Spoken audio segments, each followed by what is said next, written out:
This video is teaching on function operations.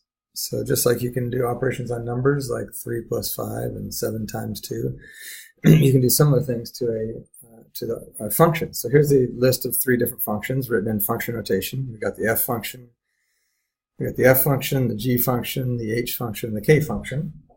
And so we're going to do some operations with them. So for example, you could do f plus g of x. And if we recognize that we're using function notation, that's the key here, is to understand that this is function notation. So that means that we're not plugging anything in for x, we're leaving x as x, and we're adding the f function and the g function together. So that would look like this. There's the f function, there's the g function, and that's it. Of course, we want to simplify this. I prefer to put it in standard form so that they're descending order. So that'd be x squared plus x minus 1, because the 3 plus negative 4 is minus 1. And so this would be a new function. It's the f plus g. We added the f function and g function together to get a new function. Now we can also do, again using function notation, we could have done something like this, and of course we understand what that means if it's function notation, because if this means just writing an expression for the new function, this actually is saying plug 1 into the new function. So we could do this by plugging 1 into this expression that we just made. So that would be 1 squared plus 1 minus 1, which of course would just be 1. The other option is we could do f plus g of 1 is the same thing as f of 1 plus g of 1. And if we do that,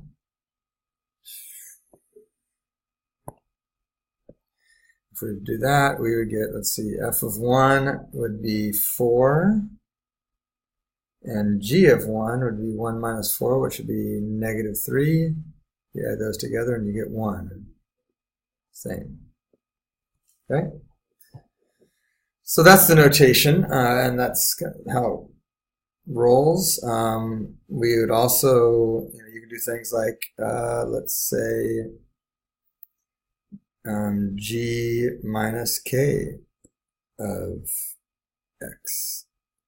So that would mean you take the g function, which is x squared minus 4, and you take the k function, which is, and you subtract from that the k function. Now be careful here when you're subtracting. You'd want to subtract the whole thing, so that would mean a minus x squared, right? And a plus 2x, because we're subtracting a negative 2x would give us a plus 2x. So then, of course, we'd have to simplify that. And so we would get, notice that x squared minus x squared would be 0, and we'd be left with just a 2x minus 4.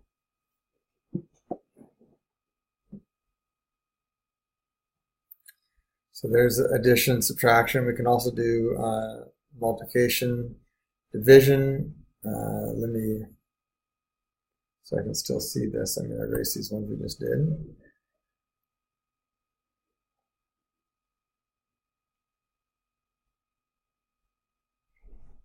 Okay.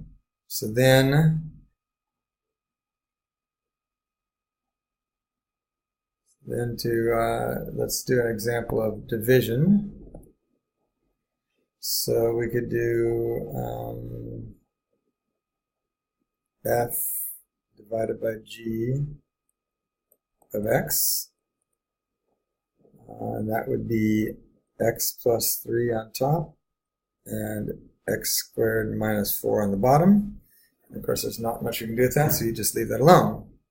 If, on the other hand, we would have said f divided by, say, k, and this time I put let's put a 1 in there. So that means I would have, since I don't have the formula for it, I could just do f of 1 divided by k of 1. And f of 1 would be 4, And k of 1 would be 1 minus 2, which would be negative 1. So we end up with a negative 4. If I was to do f times k of x, that would be x plus 3 times x squared minus 2x. Notice I put parentheses in there so that I remember to multiply the whole function, all of f times all of the k. And remember, when you're doing this with different terms in it, you'd have to multiply first term times that one, and then this one times that one, and then 3 times that, and then 3 times that. You have to make sure you multiply every term in the first parenthesis by every term in the second parenthesis. So you're going to end up with x cubed and negative 2x squared. 3 times x squared would be positive 3x squared, and then 3 times negative 2x would be negative 6x. And it looks like we do have a like term there, so we can add those together. X cubed plus x squared minus 6x. And that would be my final answer. Okay, one other type of function, or operation, that we have is what is called composite functions. Composite. Oh, I'm going to pause here for a minute. So the composite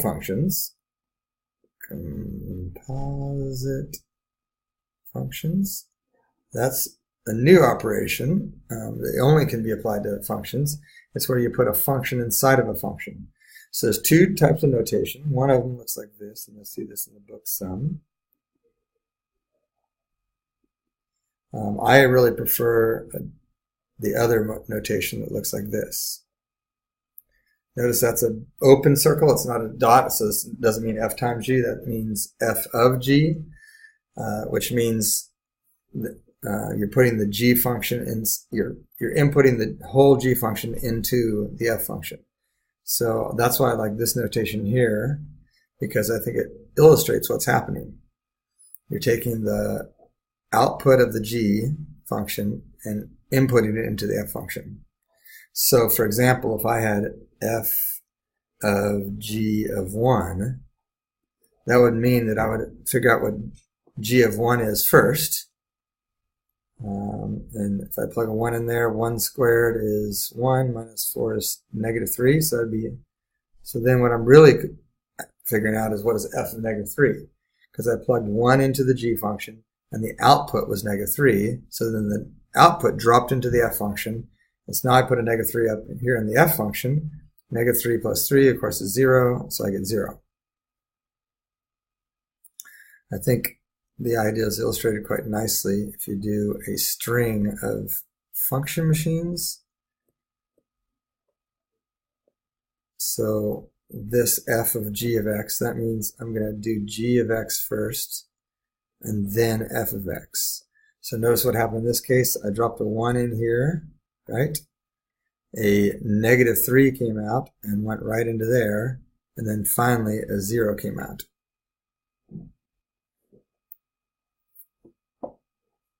So that's the idea of composite functions.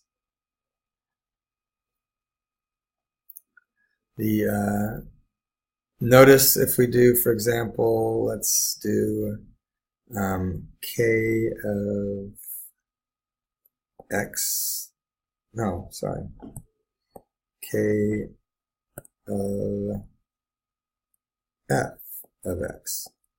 So once again, if we leave the x as x, that means we're not plugging in a number, so I can't really plug a number in and get a number out. So what I'm going to do is write a new expression once again. So what you want to think of here is that this f of x is taking the place of every x. So notice in k there's 2 x's. So I think the best way to do this is to rewrite the outside function, which in this case is k. But instead of an x, I'm going to leave a big gaping hole. Because basically I want to take out the x and I want to replace the x with the f function. Now we know the f function is x plus 3, right? So in this big gaping hole, I'm going to put x plus 3. And that's my new function. It's a composite of k and f. Of course, we'd have to simplify this a little bit. That would be x squared plus 6x plus 9 when I multiply it all out. That'd be negative 2x minus 6 when I distribute the negative 2. And they combine like terms, and we get x squared plus 4x plus 3. And that would be the new function after composite k with f. Okay, so it's important to know understand the notation here. You will see both of these. You'll see this one more from me, and you'll see this one more from the book. So that f with the open circle G, that'll probably show up in homework more. So just know that these, the way this is written, the way I have it written, they mean the same thing. In this one, the f is the outside function and G is the inside function.